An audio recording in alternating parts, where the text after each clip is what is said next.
I sit in my parents' living room, leaning forward in the old floral chair that's been in the same corner for over 20 years.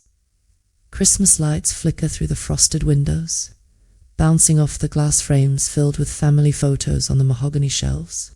Pictures of birthdays, vacations, graduations, all those years where I smiled just enough for the camera, even though my heart never matched the expression. The fireplace crackles steadily, but the warmth in the air doesn't reach the chill in my chest. Across the room, my younger sister Danielle lets out a squeal so sharp it makes me flinch. She rips through gold wrapping paper, uncovering a small designer box. "Mom, Dad, it's perfect. You shouldn't have spent this much," she gasps, pulling out a cream-colored Gucci Marmont handbag.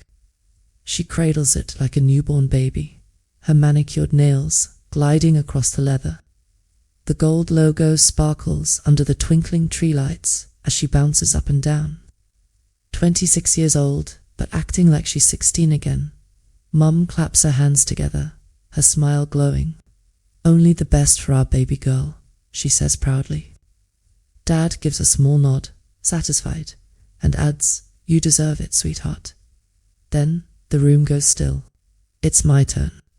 I slowly unwrap the small envelope they placed in my lap. A cheap card, decorated with snowy mountains and a printed line that reads, "Season's greetings." No handwritten message inside. No gift card. No check. Just a flimsy piece of paper, worth $2 at most. My face stays calm, though I feel something inside me fracture. 29 years of hope collapse in that single moment. Across the room, Aunt Linda notices. Her eyes widen in shock before she quickly masks her expression. She knows. She sees it. Dad clears his throat, fiddling with his watch. "We should get going soon," he says. "Traffic to the restaurant will be bad if we leave too late." Mom bustles toward the kitchen to refill Danielle's eggnog, carefully avoiding my gaze. Danielle keeps parading her new bag around the room. "Look at the way the leather shines. It goes with everything I own," she gushes. Spinning like she's on a runway, my hands tremble as I fold the card neatly and slip it into my pocket. A souvenir of invisibility. Earlier that morning, I had stood in my tiny Seattle apartment, carefully wrapping the gifts I'd worked so hard to buy. My teacher's salary of $57,000 didn't stretch far, not with student loans and rent. But I'd saved for months to give my family something meaningful. For Mum, I bought an Italian silk scarf, $180. Wrapped in silver paper with a bow, I retied 3 times to make perfect. She loved the blue design, I had whispered to myself while smoothing down the edges. For Dad, a Parker pen, $145, engraved with his initials, resting inside a velvet box. He'd mentioned months ago that he needed a new pen for client meetings. And for Danielle, I chose a rare art book, $120, wrapped with a handwritten note about the exhibit we had promised to see together. A promise she never kept. Still, I had hoped this gift might bring us closer. Maybe this Christmas will finally be different. I told my reflection as I brushed mascara onto my lashes, careful not to smudge. Hope that stubborn weed, still growing in frozen soil. Now, back in my parents' living room, I smooth down my skirt as the family chatters around me. Danielle is already snapping Instagram photos of her designer gift. Dad pours himself another bourbon. Mum rearranges cookies on a vintage platter. "I think I need some fresh air," I say quietly. My voice doesn't shake, though my chest feels like an earthquake. Nobody looks up. Nobody, except Aunt Linda. She crosses the room, places her hand on my shoulder, and presses down gently, a secret code of understanding. "You're not wrong," she whispers. "You deserve so much more." I nod, throat tight, and grab my coat from the hallway closet. The wool scratches my wrists as I button it slowly from the bottom up. No one notices when I walk out the front door, leaving behind laughter and half-eaten cookies. The silence outside is so heavy, it follows me down the icy steps to my snow-dusted car. The drive to Gasworks Park takes 12 minutes. I park at the top of the hill, overlooking Seattle's skyline. City lights scatter across the water like spilled stars. Christmas Eve carries on below me. Parties, dinners, couples skating hand in hand. All of it unaware of my quiet vigil in a cold car. When did I become so invisible to them? I whisper, the words fogging up my windshield. I pull the cheap card from my pocket and stare at it. It's not just paper, it's a symbol. 29 years of being overlooked, of being treated as the background character in my own family. Hot tears stream down my face, carving lines through the chill. I clutch the card harder, realizing the truth I never wanted to admit. The love I kept waiting for will never come. Through blurred vision, the city lights melt into watercolors. I wonder how many others sit alone tonight, holding proof that their family never truly saw them. Have you ever felt invisible to the very people who should have known you best? A month passes. Silence stretches between my parents and me. Only Aunt Linda calls often, checking in, reminding me I'm not crazy for feeling the way I do. On a grey January afternoon, sunlight fighting to push through Seattle's clouds, I sit on the floor of my apartment surrounded by photo albums. It's been 1 month since Christmas. 1 month since the $2 card. Alina Harris, archaeological dig, I mutter to myself, flipping to a photo from my 13th birthday. A cheap sheet cake from the grocery store sits on the kitchen counter. My smile looks forced, eyes hollow. Next, I pull out a photo of Danielle's 16th birthday at the Fairmont Hotel. Crystal chandeliers glow above her as she beams. Wearing a pearl necklace Mum fastened that night. Dad stands proudly with his arm draped around her. I never noticed before just how carefully my own erasure was documented. College acceptance letters sit in one sleeve of the album. Mine from the University of Washington, with a note from Mum and Dad clipped to the corner. You'll need to work part-time for expenses. Danielle's letter to a fashion institute with a scrawled message. We're so proud. Don't worry about anything but your studies. My hands shake as I turn to my graduation photos. Mum and Dad arrived 20 minutes late. Dad glanced at his watch more than once. Sorry we're late, honey, Mum had said, smoothing my collar as the ceremony ended. Danielle's preliminary fashion show needed our attention. The evidence piles up like artifacts of a forgotten civilization. I open my desk drawer and pull out a leather ledger I've kept for years. In neat columns, I've tracked every financial sacrifice. Student loan statements totaling $24,800. Tuition I covered by working 20 hours a week at the campus bookstore for $12 an hour. A printed email from Dad. Sorry. We can't help with your apartment security deposit right now. Next to it, a newspaper clipping showing Danielle's fashion program, tuition $38,000 per year, plus $20,000 for her essential semester abroad in Paris. The numbers burn into my eyes like neon on my coffee table. I line up rent statements. My 1-bedroom at $1,200 a month, heat unreliable. Danielle's luxury apartment downtown, $2,800, fully funded by Mum and Dad. Her Instagram caption, blessed with family support. My phone buzzes. I ignore it. Instead, I stack years of birthday cards in front of me. Mum's handwriting, always generic, always signed with love, but never personal. I pick up my journal from the nightstand, slip the Christmas card inside, and write beneath it in bold letters, the last time I'll beg for love. My phone buzzes again. A family group chat. Dinner on Sunday. Dad grilling steaks. I type, sorry, I have plans. Julianne calls next. Alina, can you help me move into my new place next weekend? Mum and Dad are busy with some money thing. The old me would have said yes. would have shown up with coffee and donuts, carrying boxes, building her furniture. I type, I'm not available. Good luck with the move. 3 dots appear, then vanish, then appear again. Finally, she replies, what's wrong with you lately? I take a deep breath and type what might be the most honest words I've ever sent. I need some time away from family gatherings. 2 weeks pass after that message to my sister. 2 weeks of silence. No, are you okay? No, let's talk. Nothing. Just quiet disapproval floating in the air like smoke you can't see but still choke on. The first Sunday dinner I skip. Mum texts, we missed you today. Danielle asked about you, but I know better. Danielle probably didn't ask at all. She was likely too busy showing off her new designer boots or retelling the story about how her boss at the boutique just can't live without her eye for detail.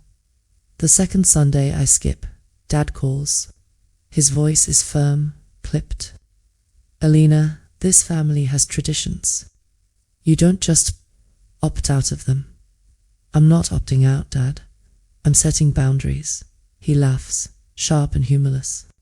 Boundaries? What nonsense is that? Families don't need boundaries.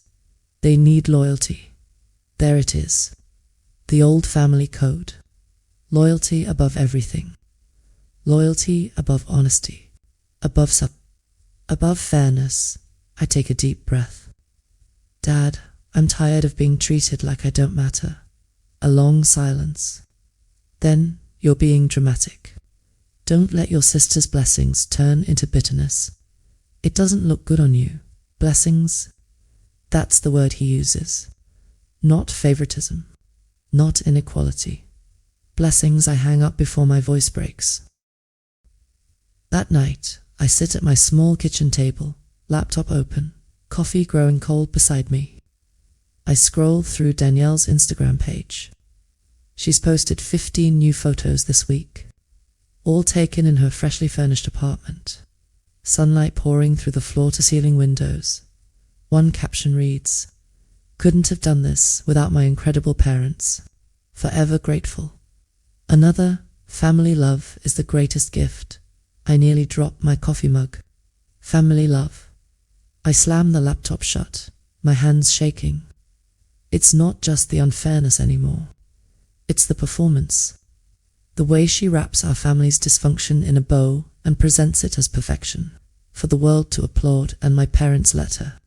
They encourage it, because her success, her shine, reflects back on them. Meanwhile, my hard work, my students, my classroom, the fact that I've managed to build a life with no safety net, none of it earns them bragging rights at dinner parties. They never wanted a daughter who taught middle school history. They wanted a daughter who turned heads at galas. Danielle gives them that. I never could. By February, the invitations shift.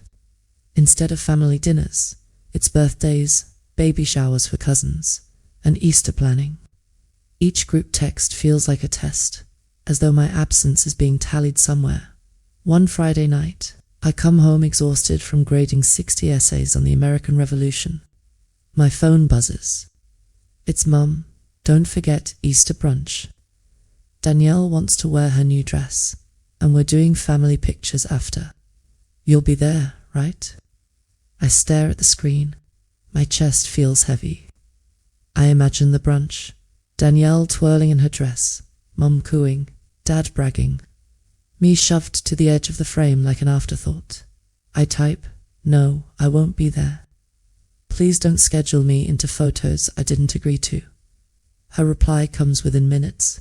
Alina, you're being cruel. Family is all we have in this world. I toss the phone onto the couch and bury my face in my hands. Cruel, that's the word she chooses for me. Not hurt, not distant. Cruel. It's strange how the people who neglect you can turn you into the villain. The moment you stop playing along, a week later, I meet Aunt Linda at a small cafe near Pike Place Market. The rain taps lightly against the windows as I cradle a latte between my palms. You've lost weight, she says, studying me. Her voice is gentle but concerned. I can't eat when I'm anxious, I admit. She reaches across the table, squeezing my hand. I want you to know I see you, Alina. I always have. You're not crazy. You're not ungrateful. You're simply tired of carrying a weight you didn't put on your shoulders. Her words unlock something in me. My eyes sting. Why don't they see it, Linda? Why can't they love me the way they love her? She exhales slowly. Some parents, they choose a favorite early on, whether they admit it or not. And once that pattern starts, it rarely changes. You can twist yourself into knots trying to earn their approval, but it won't come. Not the way you need it. Her honesty is both a knife and a bomb. Painful, but clarifying.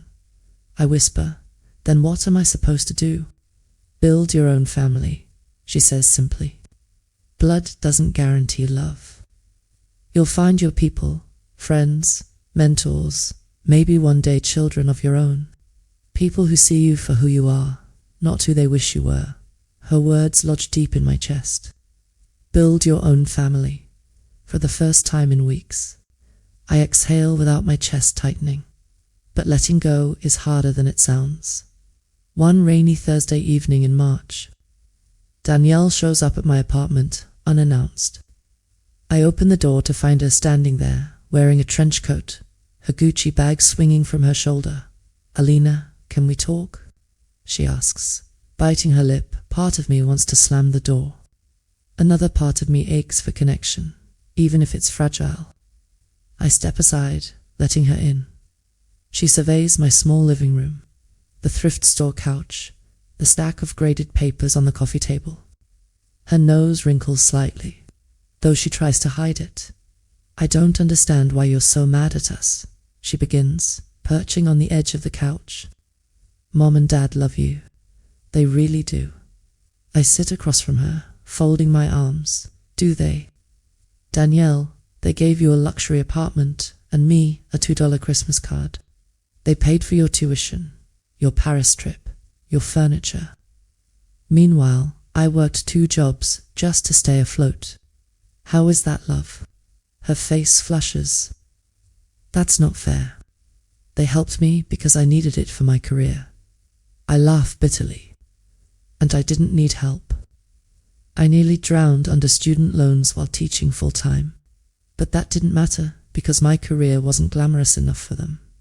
She looks down, fiddling with her nails. For a moment, I think she might finally admit it. But then she says softly, maybe you're just jealous. The words hit me like a punch. I stand abruptly, my voice trembling with fury.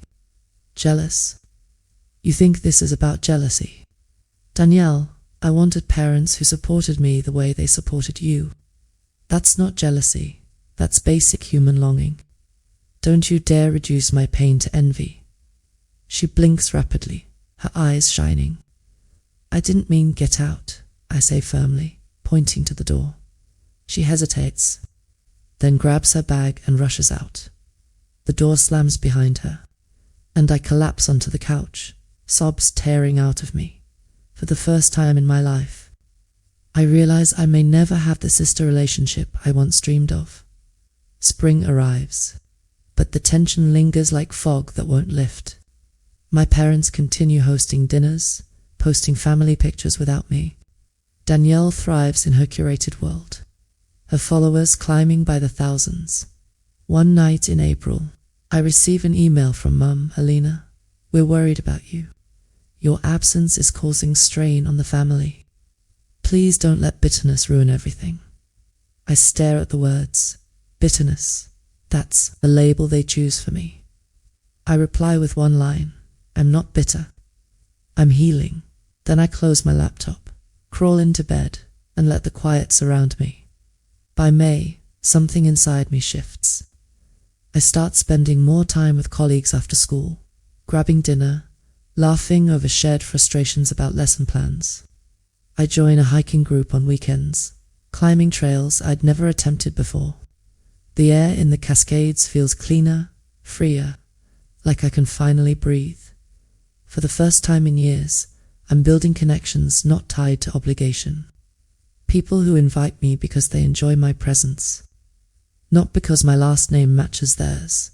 And in those moments, I remember Aunt Linda's words, build your own family. Maybe I'm finally learning how summer creeps into Seattle slowly. The grey skies breaking open just enough to let sunlight stream onto wet pavement. By June, the city buzzes with festivals, music drifting from open-air markets, couples picnicking near Green Lake, families laughing under striped tents. I should feel alive. But instead, there's a quiet heaviness I can't shake. Every few weeks, I still get the same messages from Mum. We're having a cookout Sunday. Danielle's bringing her new boyfriend. You'll love him. Your cousin's graduation is this weekend. We saved you a seat next to Danielle. Please come home. Alina, we're a family. I don't reply. I can't, because what she means is, come home, Alina. Pretend nothing is wrong. Pretend you're not hurt. Pretend you're fine with being forgotten. And I can't pretend anymore. On a warm Saturday in late June, I join my hiking group for a trek up Rattlesnake Ledge. The climb is steep, my lungs burning, but each step feels like a small act of defiance, proof that I can push forward, even when it hurts. At the summit, I sit on the rocky ledge, legs dangling, the lake glittering far below. My new friend, Megan, sits beside me, sipping from her water bottle. She's a fellow teacher, younger than me, but sharp and kind. You've been quiet today, she says. I hesitate, then blurt out, do you ever feel like your family just doesn't love you the way you need them to? She studies me, her brow furrowed, honestly. Yeah, my mum left when I was 8. My dad remarried, and I've always felt like a guest in their house. That's why I built my own support system. Friends who are like siblings. My partner, my colleagues. You don't have to settle for the family you're born into. Her words echo Linda's. Build your own family. I nod, staring out at the view. I keep waiting for them to change. But maybe they never will. Maybe the change has to be yours, she says softly. The wind whips around us, cool and sharp, carrying her words deeper than I expect. By July, the distance becomes undeniable. My parents stop texting invitations. Danielle stops calling altogether. The silence, once painful, now feels almost like relief. But then, one humid evening in late July, everything shifts. I'm sitting on my balcony, grading essays, when my phone buzzes. It's Aunt Linda, Alina, she says breathlessly. I don't want to alarm you, but your parents are talking about you, and it's not kind. My stomach tightens. What do you mean? I overheard them at a barbecue, she says. They told some friends that you've been distant, ungrateful, that you always had a jealous streak when it came to Danielle. That's why you've pulled away. I press my hand to my chest. They're rewriting the story. Yes, Linda says firmly. They're protecting their image. They'd rather paint you as the bitter daughter than admit their favoritism. The world tilts slightly. It's not enough that they hurt me.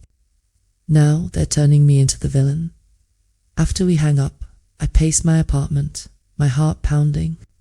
Anger surges through me like fire, hotter than anything I've felt before. All these years I stayed quiet. I swallowed my pain, my anger, my grief. But now they're weaponizing my silence. I grab my journal and write across the page in bold letters, no more silence.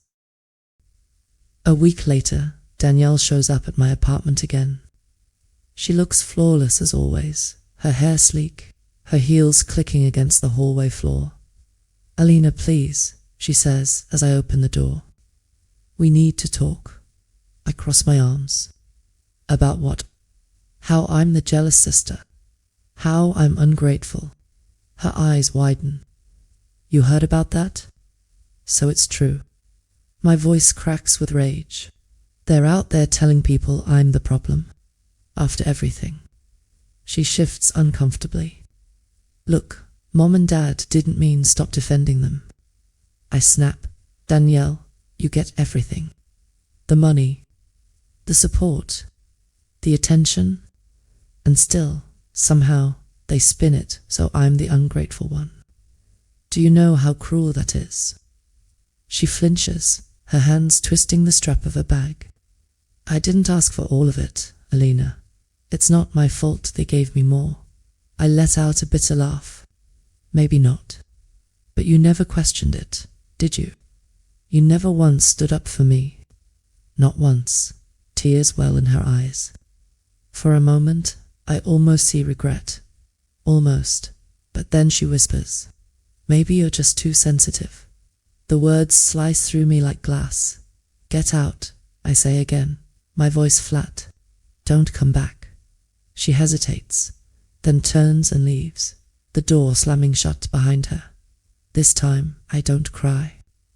This time, I sit down at my desk, open my laptop, and begin to write. I start with small things.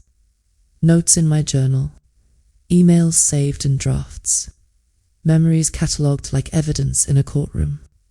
Every slight, every forgotten moment, every time they chose her over me. It feels obsessive at first, but it also feels necessary. For years, they've controlled the story. Now, I'm writing my own version, the truth. One evening, I pull out the Christmas card again, flimsy, forgettable, insulting. I take a photo of it and pin it to the top of my digital folder, a reminder of where the unraveling began. This, I whisper, was the last straw. By August, my resolve hardens. I no longer want reconciliation. I want freedom at work. I pour my energy into my students, planning lessons with more creativity than ever. Their faces light up when we reenact the Constitutional Convention, when we build timelines across the classroom wall. Their enthusiasm reminds me that I matter, that I'm capable, that I'm seen. Outside of work, I grow closer to my hiking group. We camp in the Cascades, sharing stories around the fire. They ask about my life, listen when I speak, laugh at my jokes, and slowly I realize something startling. I feel more at home with these near strangers than I ever did in my parents' house. But freedom is never without cost. One Sunday in late August, I receive a voicemail from Dad. His voice is sharp. Clipped, Alina. I don't know what game you're playing, but this has gone on long enough. Families stick together. You're embarrassing us. Call us back. Embarrassing us. Not hurting us. Not worrying us. Embarrassing us. I replay the voicemail 3 times, each word burning hotter. Then, calmly, I delete it. The final fracture comes in September. Mum sends me a long email, filled with passive-aggressive lines. We tried our best as parents. You've always been difficult. Alina.Danielle appreciates us. Why can't you? I stare at the screen for a long time before replying. You didn't try your best. You chose a favorite and stuck with it. You ignored my needs, minimized my struggles, and called it parenting. I'm not difficult. I'm done. I hover over the send button, my finger trembling. Then, with one deep breath, I click. For the first time in my life, I choose my truth over their approval. That night, I sit on my balcony, the city glowing around me, the air crisp with the first hint of fall. I feel both heavy and light. Grief for what I never had, relief for what I've finally let go of. And as the stars flicker faintly through the Seattle haze, I whisper to myself, I may have lost them, but I found me. Autumn settles over Seattle with its familiar grey skies and endless drizzle. The sidewalks glisten with fallen leaves, orange and gold plastered against wet pavement. My classroom buzzes with energy as my students dive into our unit on civil rights. Their questions are sharp, their debates fiery, their curiosity endless. I watch them and think, this is where my love belongs. not in chasing my parents' approval, not in waiting for Danielle's validation. My energy is finally being poured into people who reflect it back, eager, open, alive. One Friday evening in October. My hiking group gathers at my apartment. The table is crowded with pizza boxes, laughter echoing against the walls. Megan tells a story about nearly losing her shoe in the mud during our last trail. James brings his guitar, strumming softly between conversations. At some point, someone raises a toast. To chosen family, they say. Everyone clinks their glasses. I hesitate for a moment, then lift mine too. To chosen family, I whisper, the words tasting new but powerful. For years, I begged for scraps of love from people who withheld it. Tonight, in this small living room, I feel something I never thought I'd find. Belonging, but grief doesn't vanish overnight. Some nights, the weight of loss presses heavy on my chest. The thought that my own parents will never love me the way I need them to, that my sister and I may never bridge the chasm between us. It hurts. One rainy November evening, I sit at my desk and flip through old photo albums again.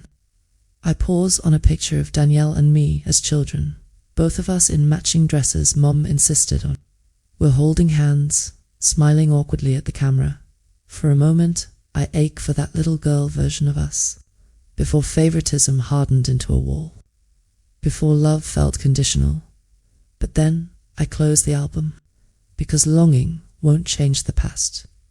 Instead, I open my journal. Across the top of the page, I write what I deserve, and underneath, I list respect, fairness, consistency, love without conditions. A seat at the table, not as an afterthought, but as an equal. Looking at the list, I realize something startling. I may never get these things from my parents, but I can give them to myself. And I can build relationships with people who offer them freely. Thanksgiving comes. Mum sends one last invitation. We're hosting dinner. Danielle's bringing her boyfriend. We'd love to see you. I stare at the message for a long time. My chest tightens. Part of me still wants to say yes, to show up, to hope for something different. But I know better now. I type back, thank you, but I won't be attending. Please respect my decision. No reply comes. And just like that, I spend my first Thanksgiving alone. But alone doesn't mean lonely that day. I roast a small chicken, mash potatoes, and bake pumpkin bread. I light candles, pour myself a glass of wine, and sit by the window while rain patters against the glass. I whisper to myself, this is peace. It may not be the Thanksgiving I once dreamed of, but it's mine, and for now, that's enough. December arrives, bringing with it the season that started this unraveling. Christmas lights blink in store windows, carolers sing on street corners, shoppers carry bags brimming with gifts. Everywhere I go, I'm reminded of last year, the Gucci bag, the $2 card, the way my heart splintered. On Christmas Eve, I drive alone to Gasworks Park, just like I did last year. The city skyline glows against the dark water, lights shimmering like spilled jewels. I sit on the same hill, clutching a thermos of hot cocoa, but this year feels different. Last year, I was mourning what I didn't have. This year, I'm honoring what I've built. I think of my students, their eager faces, of Megan and the hiking group, the way they include me without hesitation, of Aunt Linda, who reminds me I'm not crazy, who sees me when others refuse to. I smile softly, sipping the cocoa. The loneliness is still there, yes, but it no longer defines me. In January, I take a leap. I sign up for a creative writing course at a community center. Each week, I sit in a circle with strangers, sharing stories, reading drafts, encouraging each other. One evening, I read aloud a piece about that Christmas card. The silence afterward is heavy. Then someone whispers, "That's powerful." Another says, "I felt every word." For the first time, My pain feels like more than just pain. It feels like art, like something that could matter to someone else. Spring comes again. The cherry blossoms bloom across the city, scattering pink petals over sidewalks. One afternoon, Megan and I hike a trail outside North Bend. At the summit, we sit side by side, watching the mountains stretch endlessly. "You've changed," she says quietly. "How so?" "You carry yourself differently now. Like you're not waiting for permission anymore." I smile, the breeze cool against my face. "I think I finally realized I don't need their love to define me." She nods. "Exactly. And for the first time in my life, I believe it. By the time another summer rolls around, the ache of my parents' absence has dulled. Not gone, maybe it never will be, but dulled enough that it no longer dictates my every thought. I pour my energy into my students, my friendships, my hikes, my writing. I laugh louder, sleep deeper, dream bigger, and slowly I build a life that feels like mine. Sometimes, late at night, I still wonder, will my parents ever call to apologize? Will Danielle ever knock on my door and say, 'I see it now'? I'm sorry, maybe they will. Maybe they won't. But the truth is, I don't need them to anymore, because I have finally learned that healing doesn't come from the people who broke you. It comes from the people who show up after, from the family you choose, from the love you give yourself. So if you're listening to this, and you've ever felt betrayed by the people who should have been your biggest supporters, if you've ever felt invisible in your own family, hear me when I say this. You are not alone. You are not unlovable. You are not too sensitive, or ungrateful, or bitter. You are simply human, deserving of the same love and care you've always given others. And if your family can't give you that, then build your own. It won't be easy. It won't erase the hurt overnight. But little by little, step by step, you'll find your people. The ones who celebrate you, not diminish you. The ones who see you, not overlook you. The ones who love you, not conditionally, but fully. And when that day comes, you'll look back, not with bitterness, but with strength. Because you'll realize you didn't just survive. You rebuilt, and that is the greatest gift of all.